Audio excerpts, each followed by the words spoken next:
If you're experiencing audio desync issues while playing Call of Duty, follow these steps to help resolve the problem.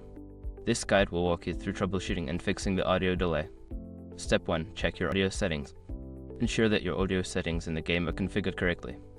Go to the audio settings menu and verify that the output device is set to the correct option, e.g. headphones, speakers, and that the audio mix is appropriate for your setup.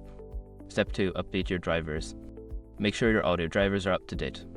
Visit the manufacturer's website for your sound card or motherboard and download the latest drivers. Installing the latest updates can often resolve compatibility issues that lead to audio desync. Step 3. Adjust audio formats. Change the audio format in your system settings. Right-click on the speaker icon in the taskbar, select Sounds, go to the Playback tab, choose your audio device, click Properties, and under the Advanced tab, try different sample rates and bit depths to see if it improves sync.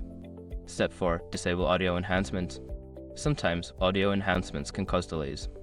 Right-click on the speaker icon, select Sounds, go to the Playback tab, choose your audio device, click Properties, and under the Enhancements tab, check the box for Disable all enhancements.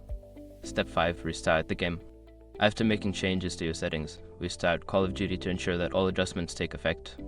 This can help reset any temporary glitches that may be causing audio desync. By following these steps, you should be able to reduce or eliminate audio desync issues in Call of Duty. If problems persist, consider looking for additional support from the game's community or official forums.